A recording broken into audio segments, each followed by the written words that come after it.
It's my pleasure to introduce Professors Bonnie Brinton and Martin Fujiki. Professors Brinton and Fujiki are in the Department of Audiology and Speech-Language Pathology. Their research focuses on the relationship between child language and social competence in children with language impairment. Professor Fujiki received his doctorate from the University of Utah in 1980. He is currently Associate Editor for the American Journal of Speech, Language, and Pathology and serves as editorial consultant to several other professional journals. He also serves as an editorial consultant to several publishers. Professor Fujiki is recognized nationally for his scholarship contributions to the field. He has served on the Brigham Young University Rank and Status Committee, both as a member and as vice chair, as well as the University Departmental Review Committee. Professor Fujiki was awarded in 2000 Fellow of the American Speech, Language, and Hearing Association, the highest honor of the association awarded to any of its members. Professor Brinton received her doctorate from the University of Utah in 1981. Professor Brinton is currently Dean of Graduate Studies at Brigham Young University and Professor of Audiology and Speech-Language Pathology. Professor Brinton is Associate Editor of Language, Speech, and Hearing Services in the schools and serves as editorial consultant for several other professional journals. Professor Brinton is nationally recognized for her scholarship and likewise was awarded in 1999 Fellow of the American Speech, Hearing, and Language Association, again the highest honor of the association awarded to any of its members. Since 1982, Professor Fujiki and Brinton have co-authored 36 articles in professional journals, 3 book chapters, and authored 2 books. They have presented over 70 joint papers at professional meetings. Professors Brinton and Fujiki were married in 1982 while on the faculty at the University of Nevada, Reno. Their greatest joys, however, are their 14-year-old son, Robert, and their 11-year-old daughter, Amanda. Truly, there are professors, Professor Brinton and Fujiki.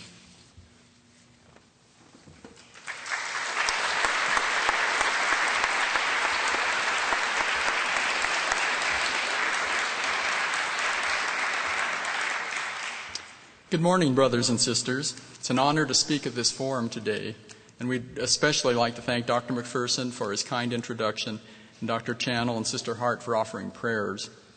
We feel we should warn you, however, that Dr. McPherson is our department chair and friend and knows us very well.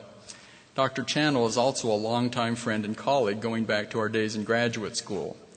When we asked each of them individually to participate in this forum, they each said the same thing. They said, but then I'll have to listen to your forum. We promised them that they could slip out after we started, so gentlemen, now is your chance. We know that Sister Hart is much too gracious to slip out, that and she hasn't finished her degree yet, and we both sit on her graduate committee. She hasn't prayed yet either. We are both speech-language pathologists by trade. That means that we work with individuals who have a variety of disabilities that affect their ability to communicate with others. Today we'd like to tell you a little bit about the people we work with, about what's been going on at the BYU Language Pathology Lab in the last few years, and about some things we have learned along the way. Let us begin by introducing you to a child we will call Caleb. Caleb's parents were thrilled when he was born. He was a healthy, happy baby. He seemed to grow and develop normally, but as he matured, his mother noticed some things about him that were different from his older brothers. For example, Caleb did not enjoy sitting on her lap while she read stories to him like her other children had. Caleb's first words were slow in coming. Her other children had produced their first words around their first birthdays. Caleb's first birthday came and went without his beginning to talk. By his second birthday, Caleb's sentences were limited to a few single words. What's more, Caleb didn't always seem to understand what people were saying to him. He didn't follow simple directions. He still did not enjoy it when his mother tried to read children's books to him. He shuffled through the pictures quickly and would not wait for her to read the text beneath the pictures. Despite problems with language, Caleb was an outgoing, charming, enthusiastic people person. And because of these positive characteristics, his parents hoped that his language development would kick in over time. They made sure that his environment was stimulating and interactive. As Caleb's third birthday came and went, he still could not express himself. He spoke in short, simple utterances. For example, if he were playing outside and a big dog chased a rabbit across the yard, Caleb would not be able to express this to his parents so they would know what had happened. The nagging fear that his parents had begun to feel over the past year or so intensified. Caleb was 4.5 when his mother took him to a large children's medical center where he saw a team of pediatric specialists. This included a neurologist, a speech-language pathologist, and a psychologist. The testing showed a jagged profile of strengths and weaknesses. On nonverbal portions of an intelligence test, that is, on testing tasks that did not require Caleb to understand language or to talk, he performed very well. This confirmed that Caleb was a bright child who was ready to learn. On tests that demanded Caleb understand or produce language, however, Caleb performed significantly below what would be expected of a child of his age. For example, he had difficulty understanding single words and simple sentences. He could not complete simple commands.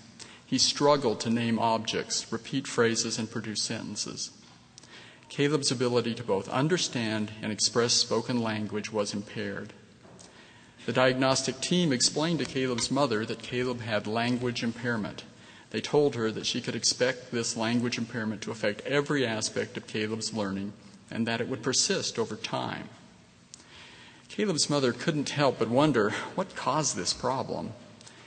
The team explained that language impairment was not caused by hearing loss, by deprivation, by neglect, by emotional disturbance, or by mental retardation. In fact, Caleb's parents would probably never know what caused this problem. Caleb's mother tried to understand what this disability would mean to her son and to her family. As she called her husband on the phone and tried to explain the diagnosis, she collapsed on the floor in tears. Her husband prayed desperately for a cure, and they both knew their lives had been changed. Caleb had a disability that is often labeled as specific language impairment. Other labels sometimes used to refer to this condition include developmental language disorder or language learning disorder. Recent research has demonstrated that about 7% of kindergartners have specific language impairment. We love to work with and learn about these children.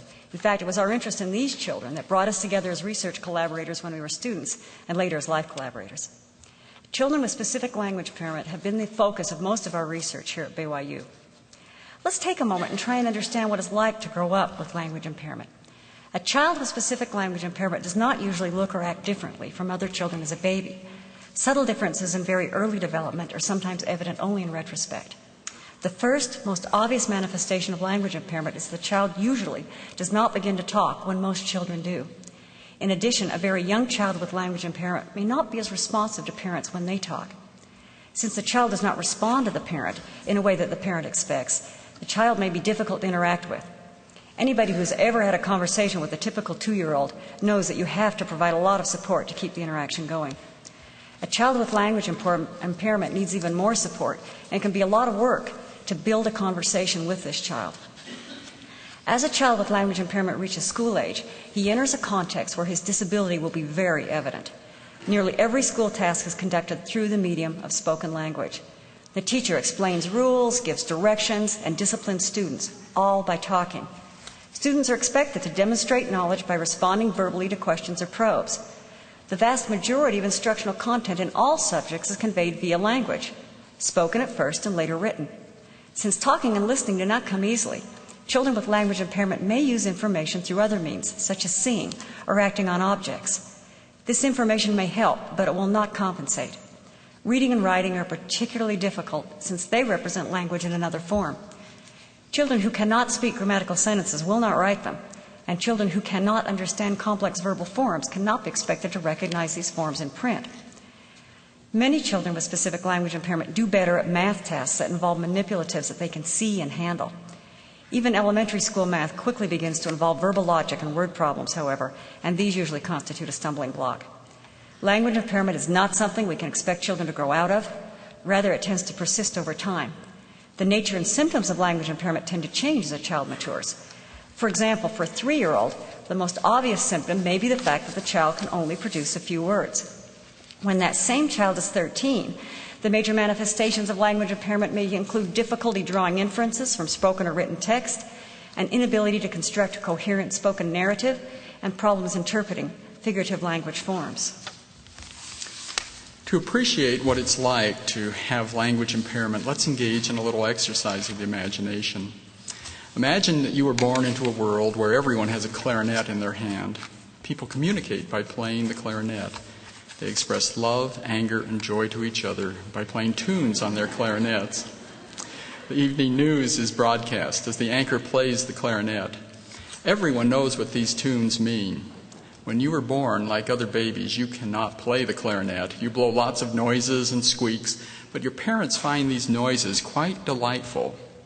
They express their love for you by playing little tunes that are easy for babies to pick out from the other sounds in the environment. Other babies quickly recognize these tunes and start to play notes of their own. You, on the other hand, can't make sense of the tunes that are played around you.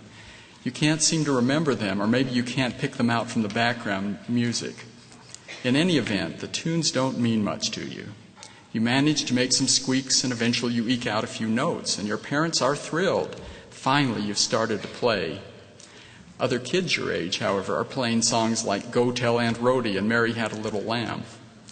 No one gave these children formal clarinet lessons. They just seemed to learn naturally as they communicated with their parents with their clarinets. Now you try to communicate with your parents too, and by the time you get to kindergarten, you can play Mary Had a Little Lamb just fine. Hooray! The only problem is the other kids are playing sonatas by Handel, and the teacher is communicating to everyone by playing Beethoven's symphonies. You try to figure out what's going on, but it is hard to find tunes that you understand within the music around you. You often don't know what to do or where to go at school because you can only pick out bits and pieces of what the teacher is playing. With school comes another challenge. What are those weird dots and lines the teacher is writing on the board? The kids seem to get meaning from those marks the teacher calls notes, but you can't figure out what they represent. By the end of the 2nd grade, you've made progress. You can communicate your basic needs playing tunes, and you can recognize what the teacher means when she plays Clair de Lune. You can even recognize and write a few notes on the staff. But the other kids in your class are composing symphonies, and the instruction is geared to their level. You work harder and harder, but you get more and more behind in school. Clarinet music is the means of communicating in your culture, but clarinet music is your Achilles heel. What seems to come easily for other children is difficult and laborious for you.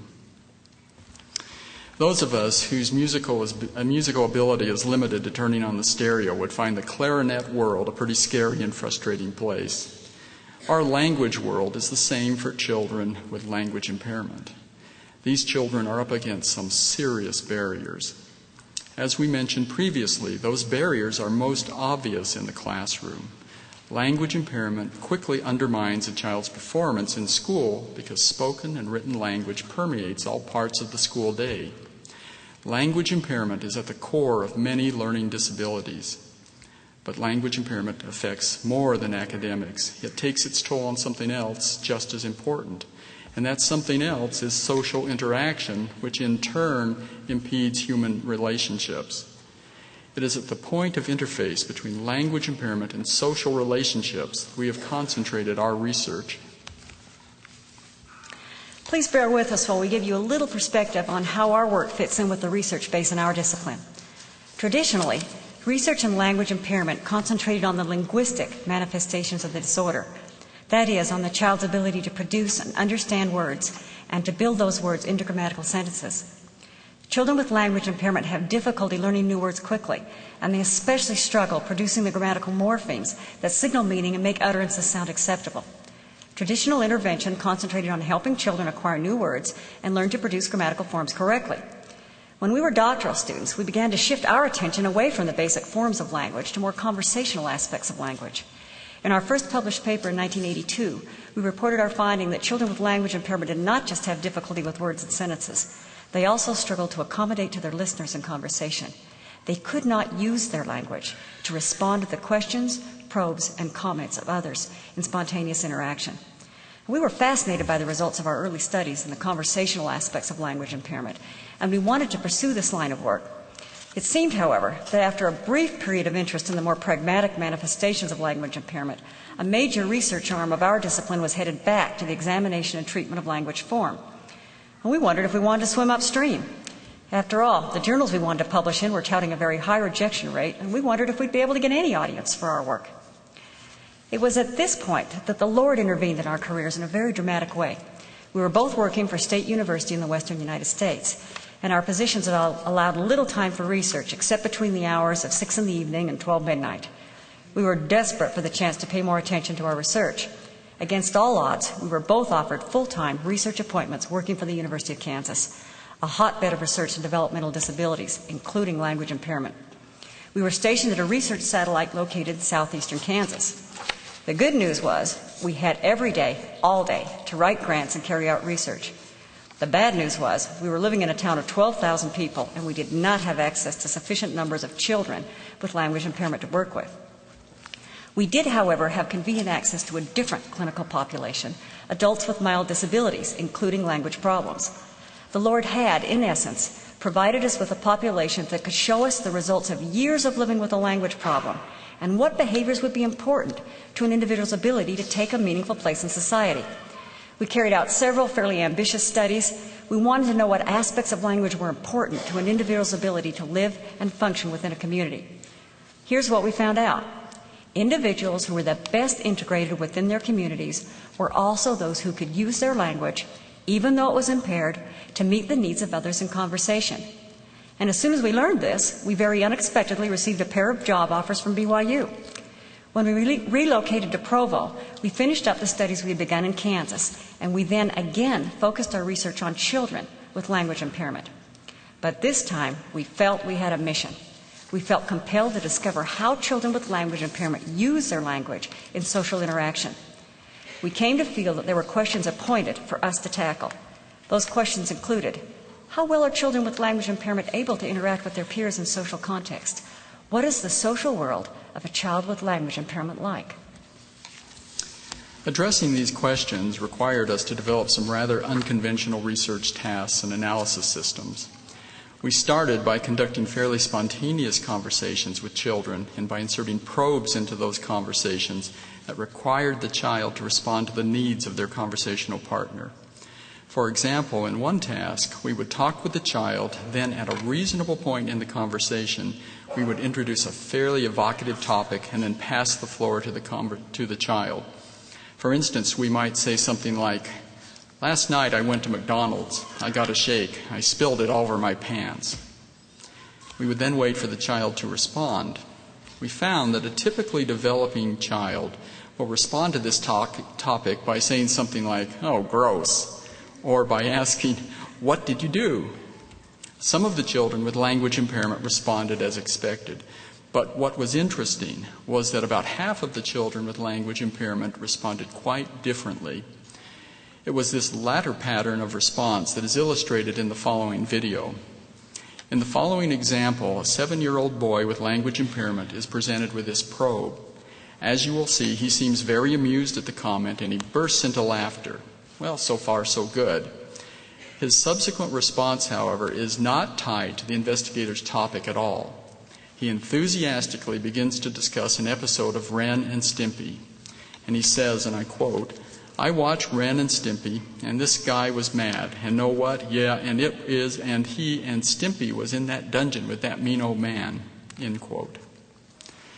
As you watch, keep in mind that they have not been talking about Ren and Stimpy, and this comment seems to come out of the blue. But also note that he is able and willing to play an active role in the conversation, but he cannot gear his contribution to his conversational partner. Let me tell you one more thing. What? Do you like to eat at McDonald's? I went to McDonald's last night and I got a shake and I spilled it all over my pants. I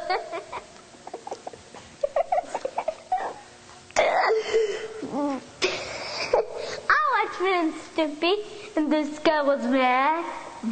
And what? What? Yeah, and Ren Stimpy was in the dungeon with that mean old man. Well, we had to ask ourselves, what would the social ramifications of this kind of conversational behavior be? What impact would this kind of behavior have on other children in conversation? We wanted to understand more about how children with language impairment interacted in real-life contexts. We wanted to look at conversations that were as spontaneous and natural as possible. And we wanted to remove ourselves as adults from the conversation and look at the way children talk when they're together. Now, spontaneous kid-to-kid interactions don't tend to develop within research laboratories. This meant that our research team, including ourselves and our graduate and our undergraduate students, had to pack up our recording equipment and find settings where real children were doing real social things. We are more than grateful to several school districts for letting us become part of their elementary school routine so that we could observe children in real-life settings. We have been privileged to work with bright, talented graduate and undergraduate students. And on the monitor here are some of the students who have been instrumental to these research projects and with whom we have collaborated, presented, and published. Most of them are still speaking to us. That's the miracle. Now, we targeted social interactional tasks that are common in the social world of children, things that are important for kids to be able to do in order to interact with their peers. Now, let us tell you about a few of those studies. One thing that children need to be able to do in their social world is to join other children who are already playing. This entering behavior is often referred to as access. We set up a social context where two typically developing children who had not previously met each other were introduced. We supplied interesting toys for these children to play with, and we helped them get interaction going. After they were playing together, we brought a third child into the room. We introduced the third child to the two who were already playing, and then we left the room for 20 minutes. We wanted to know if the third child would be able to join the other two children and access the play. We video recorded the entire interaction, and later our graduate and undergraduate student research assistants transcribed everything each child said during the entire interaction. We also considered the nonverbal behavior of each child throughout the interaction. We figured that a child might enter the interaction by talking with the other children, or by making a nonverbal contribution to the play, or by both. Finding reliable ways to transcribe and analyze these interactions was incredibly time-consuming and laborious, but we drew on a large body of literature studying typical children, and especially on an earlier study on children with language impairment done by Craig and Washington at the University of Michigan. Our results corroborated Craig and Washington's findings. We found that typically developing children could all enter the interaction and join the other two children at play fairly quickly and easily. For children with language impairment, it was a different story. If they were able to enter the play, they did so slowly. One child entered the play and then left the interaction to wander about by himself. Some children were never able to enter the interaction. They stood by a wall, hovered, or watched for 20 minutes, but they never became part of the play. For the children who did gain initial access to the play, we investigated whether they would then become part of the group for an extended period of time. Here again, the answer was no. They played minimal roles in the interaction. Now, we wondered, was it the case that children with language impairment really couldn't interact with their peers, or were they just apathetic and unmotivated to do so? We decided to try something different. What if we could set up a scenario where children would be really motivated to interact with their peers, where they would not be content to sit comfortably by and watch? Once again, we worked with triads. We placed one child with language impairment with two typically developing peers. We had the children perform a simple task for us, and then we gave each child 3 plastic chips as payment. We then showed the children a small vending machine full of treats. We told them they could buy a treat with their chips. Now, the only catch was that each treat cost 4 or more chips, and no individual had more than 3 chips. We told the children to work together and decide what to buy. We then left them alone. As we had hoped, every child, including each child with language impairment, was most anxious to get a treat, and each child seemed to care very much about which treat was purchased. An active period of negotiation ensued. We transcribed and analyzed these negotiations. Although children with language impairment negotiated actively, they used less mature strategies than did their typically developing peers. As a result, they usually did not influence the decision. The two typical children in the group came to a consensus, and the child with language impairment was left out of the deal-making. Negotiation is a vital part of the social world of children, and children with language impairment can't use their language to negotiate very effectively. Now, we asked ourselves, how extensive was the difficulty with children with language impairment? How extensive was the difficulty that children with language impairment experienced? We decided to look at situations that occurred frequently in the classroom. We were interested in cooperative groups where children interact and work together to accomplish a common goal. We carefully set these groups up so that a child who could not talk or understand language very well could find plenty of meaningful work to do nonverbally. Again, we worked with triads containing one child with language impairment and two typically developing peers. We found that children with language impairment rarely played a meaningful part in the group work. They contributed even less nonverbally than they did verbally. They simply could not hold their own in a group of three. We found this was the case even when we assigned the children with language impairment important roles to play in the cooperative work. For example, we tried putting them in charge of all the materials that the group would need to complete a project. It didn't help. The children with language impairment were still on the outskirts of the interaction. Okay, we thought, we've set up situations that are common in a child's experience, but still somewhat structured, and we've observed consistent results. But how deep into the child's world did the problem extend? What would happen if we could watch these children in play that was free from almost all adult input or structure? Well, we packed up our cameras and headed out to the playground for recess.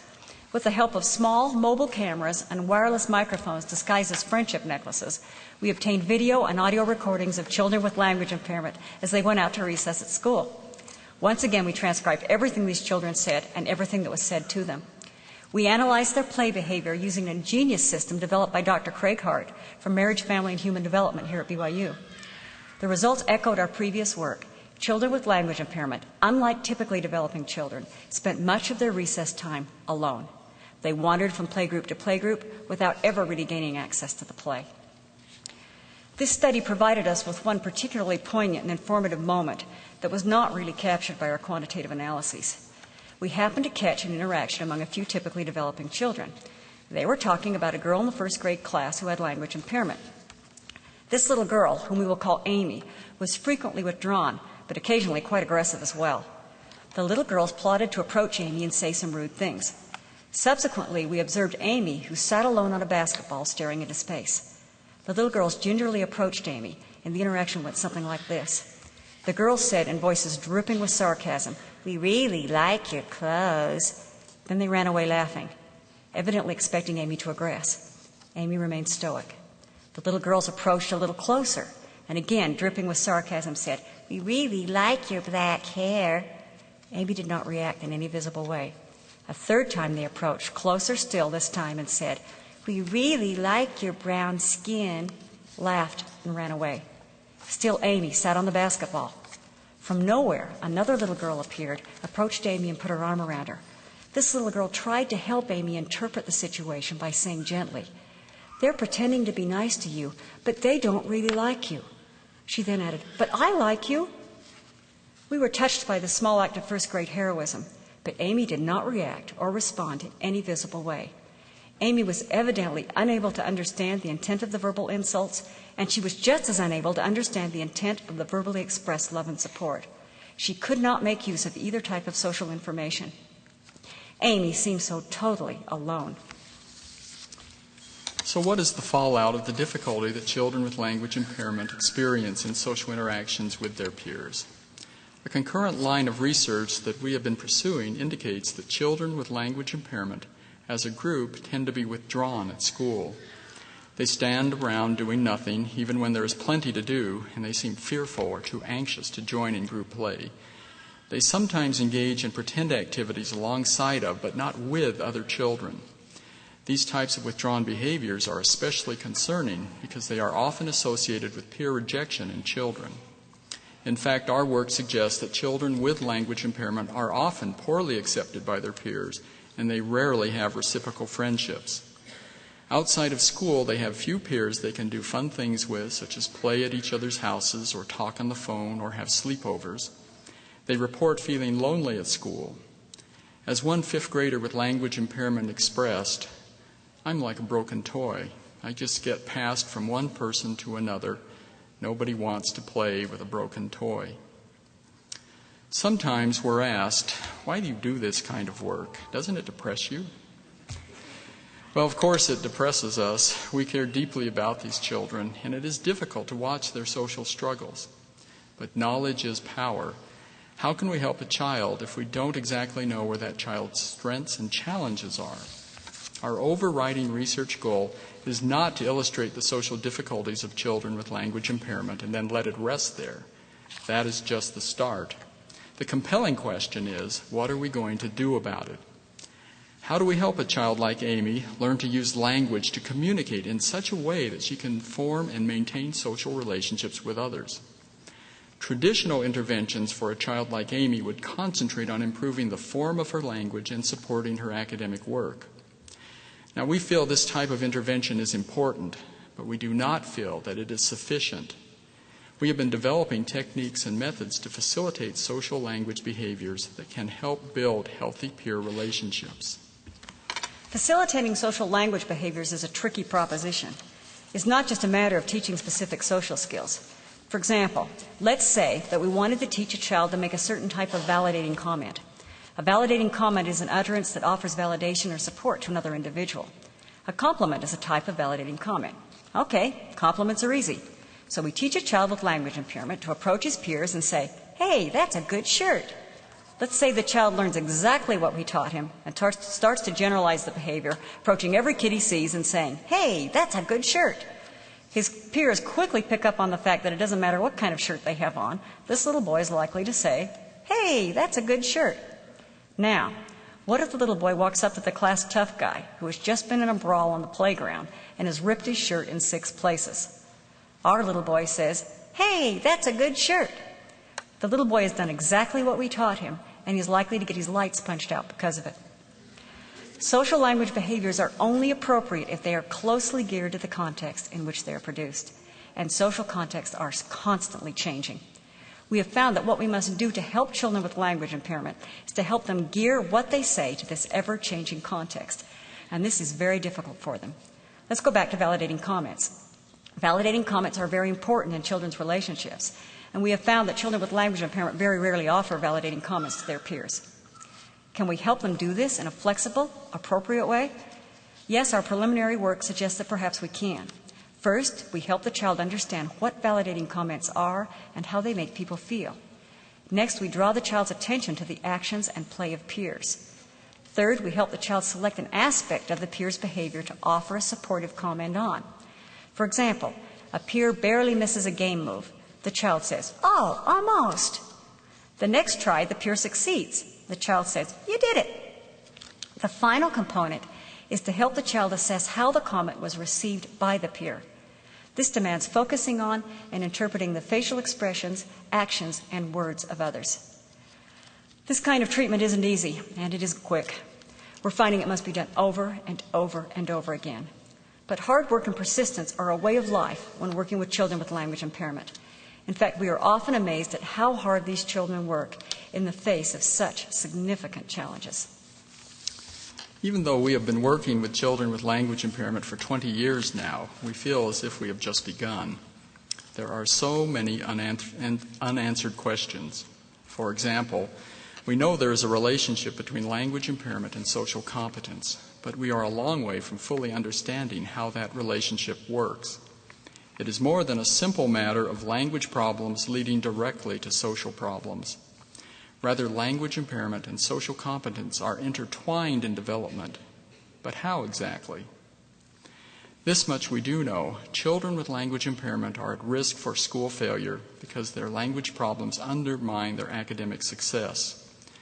Just as importantly, however, these children are at risk for social failure. Many of these children will have difficulty establishing and maintaining good peer relationships, and these difficulties are not likely to resolve spontaneously with time. Children with language impairment need specific, carefully planned interventions designed to carry out 2 goals. One is to support their academic progress, and the second is to facilitate their interactions with peers. We believe these two goals can be met simultaneously as speech-language pathologists, teachers, special educators, psychologists, and parents team together to design and carry out educational plans. There is one additional insight that we've gained from our work here at BYU that we did not anticipate.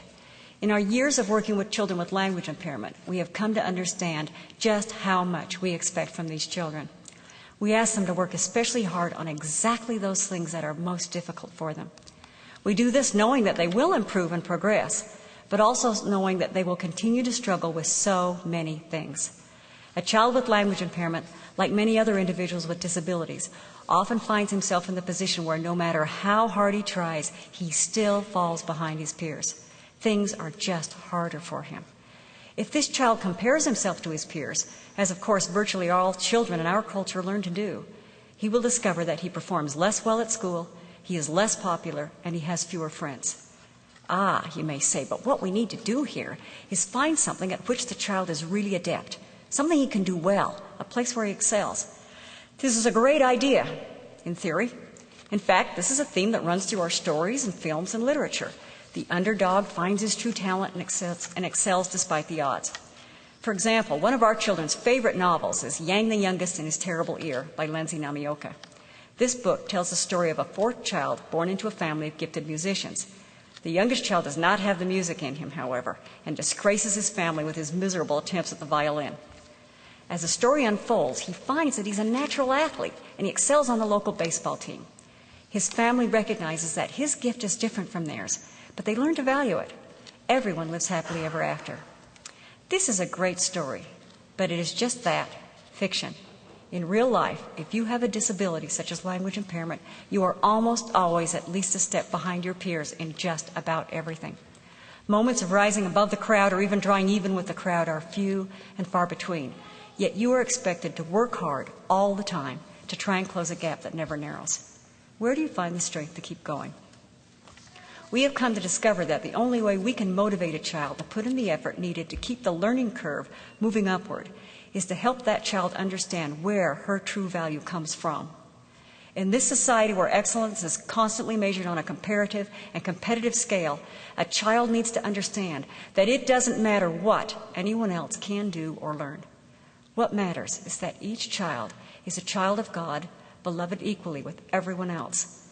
The value of the mortal existence is not where we start or even where we end. It's the growth we experience along the way. So many times we wanted to hold a child in our arms and look into her eyes and say, I know this is hard for you. It doesn't matter. You are a child of a divine Heavenly Father, and your value is infinite. You can keep going. Do your very best. It'll be enough. We must somehow learn to convey this to children, and we know we probably won't be able to do it through words. We'll find other ways. We feel that this is a task that we should be working on here at BYU, and we will probably spend the rest of our professional lives dealing with the issues we've been talking about today. We hope to be able to make a contribution to meeting BYU's second institutional objective, to advance truth and knowledge, and we hope to do it in such a way to improve the quality of life for children with language impairment. We'd like to thank all of you for being with us here today.